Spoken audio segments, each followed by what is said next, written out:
as you can see, I look pretty bad. I had a terrible night's sleep and I've had major side effects from pills I take. I stopped taking them last Thursday, but I'm still suffering side effects, so it's not great. It's actually cooler out at the moment. That's because you can see all those grey clouds there.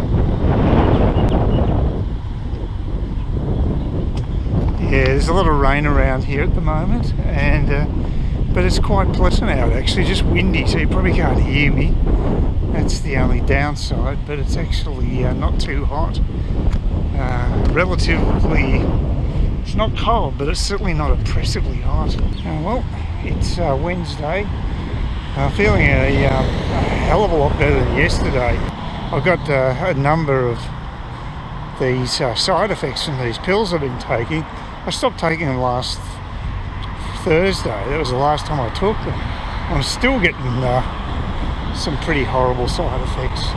The worst one is it sort of feels like I've got the clap when I go to actually use the loo as a urinal, because there's something definitely going wrong there in the plumbing area.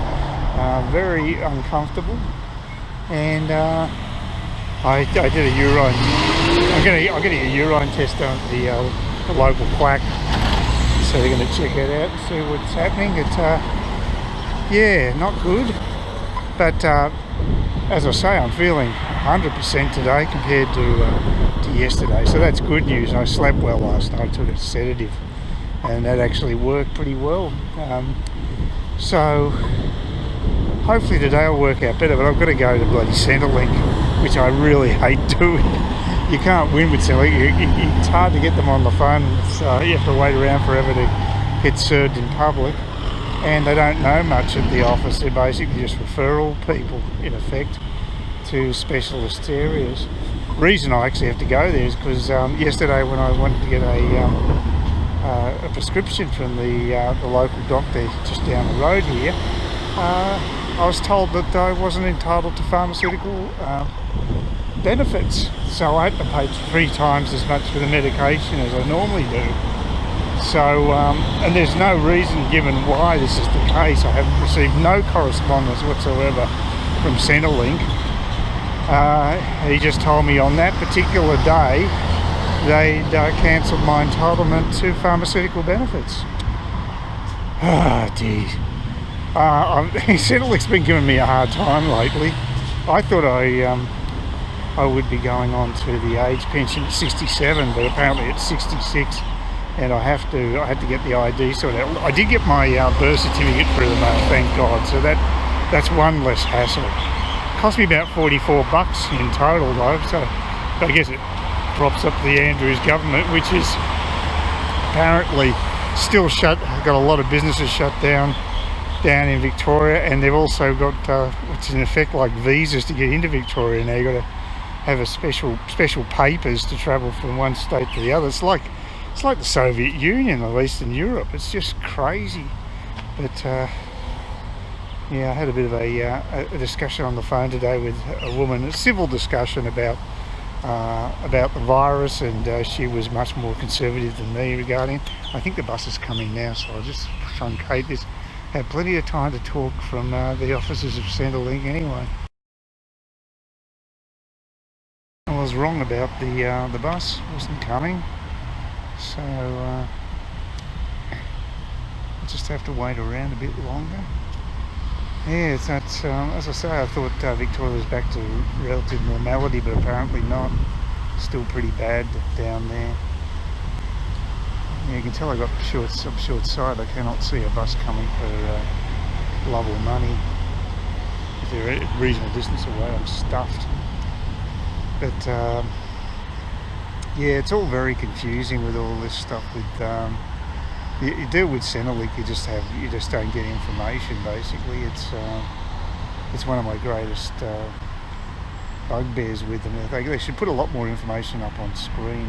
They don't, which means that people have to either front up at the office or phone call, and that's overloaded anyway. Both of those facilities, so it's not good. Well, they keep tearing up the pavement everywhere around here. Got some good news at the chemist. I don't have to go to Centrelink, thank God, because it was a stuff up at the previous pharmacy. They hadn't put a particular number in, so they charged me 3 times for my medication. So I thought it was pretty fishy that Centrelink would actually just drop my the pharmaceutical benefits that I get, and they haven't. It's just, like I said, where my local GP is, they've got a pharmacy attached, and I think it's a combination of the doctor was pretty useless. He didn't know I had to take the form back into him because he hadn't filled out the details correctly, first off, and secondly, he admitted to have my my concession number there, so I ended up getting charged 3 times what I normally would. So try to get that sorted out tomorrow. The main thing is I don't have to deal with Centrelink. That'd be a nightmare. So that's good. So that's one complication taken out of my life. So it's a good day. I'm just heading off to Woolworths after going to Coles, and I only bought one item at Coles, and they didn't have the express checkout even though the place was really busy. That's the one thing I don't like about Coles. Well, one of the things I don't like about shopping at Coles is that they don't have permanent express lanes, whereas Woolworths does. It's a big improvement on Coles.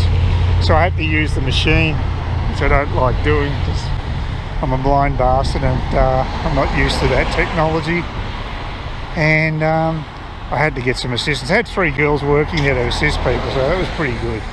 And it was a simple thing, but I chose card as an option because I'm going to pay by card, and then it came up with an error message, and I thought, well, what's this all about? It was just reinforcing the fact I needed to use the reader, which I know how to use because I've used them all the time when I'm shopping retail. The ones you do the touch and go on. Oh dear. Anyway, got that all sorted, and I wanted to pick up that $13 Shiraz from Liquorland, but they were charging $20. It was advertised online for 13. Now maybe that's excluding Queensland. Who knows? It's damn annoying though. That's a big discount. So I bought some El Cheapo wine for about $8. It was the bottle I broke last time, so this time hopefully I'll show a bit more care when I take it home and not drop it on the tiles. You should have seen the mess it made. I mean, it was just the worst it could have been. It was just a huge pool of red wine in the kitchen with lots of shards of glass. It was horrible. And I only tapped it, but it was enough to basically destroy the integrity of the bottle. It just fell apart. So I guess cheap wine, cheap bottles. Oh dear. The girl at Liquorland was very nice, Irish girl. She was very pleasant.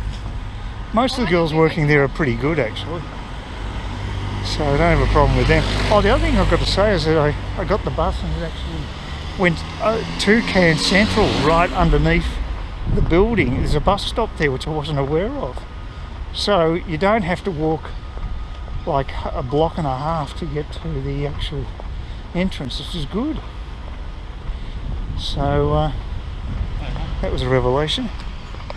Oh, that was another thing too.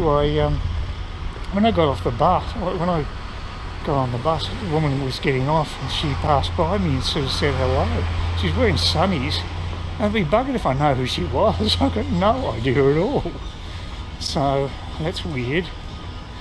The guy just said I think he said hello then, and I can't remember who he is. So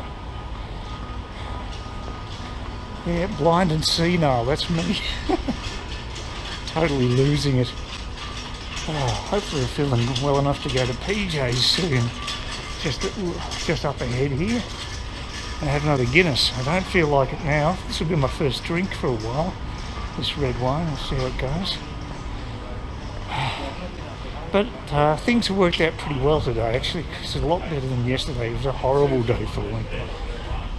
So that's good. Just had a trainee bus driver who's really hitting the brakes hard, and this crazy woman who was sitting nearby me at the bus stop, she kept making noises. Also, she was singing all the time to herself, and and when he slammed on the brakes hard, she went, "Oh, oh God." I've never seen so many obese women either. There's a hell of a lot at the shopping centre. It was very busy, extremely busy at Cairns Central. Amazing, actually got the lights. First time for anything.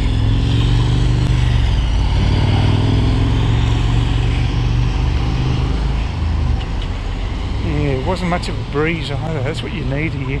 It's quite still today, and you feel the heat more when it's not such a breeze. It's good for YouTubing. Just thinking about what's happening in America. I can't believe that the Democrats elected Nancy Pelosi again as the leader of the House of Reps. She's been there forever. I mean, these people are swamp monsters. They really are. They live and breathe in Washington DC and have no connection with real people. They live in an elite bubble, and she's ancient. She looks like Vampira from Plan 9 from Outer Space, if it's regarded as the worst movie ever made. It's pretty bad, actually. Ed Wood did a pretty good job of making a bad movie.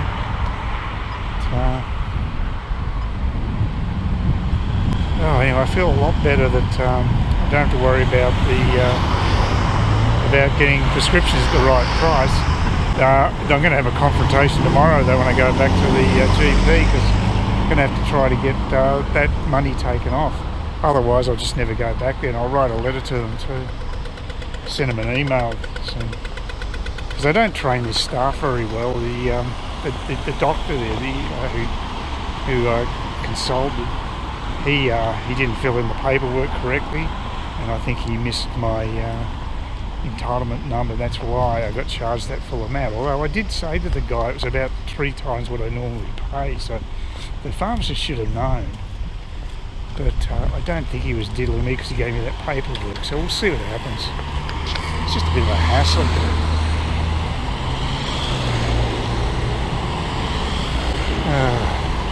Still waiting on a quote on the painting too. The guy came around the designated time. He seemed like a reasonable guy. He actually gave me options of how to patch up the painting on the cheap or do a full coat. So I presume it won't be too bad a quote, but I'll have to wait and see.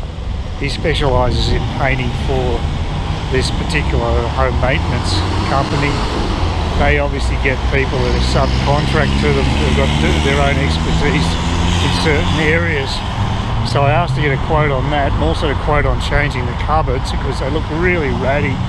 If I can get better looking cupboards at a reasonable price, it will make the place look a lot better. So that's worth doing, and I've got to get rid of at least one of those ratty old couches. They just take up too much space. If you're selling a place, you want to make it look spacious, and the one that's out the balcony is pretty crappy anyway, so it really needs to go. So I'm asking for some quotes on all 3 things, and we'll see what happens.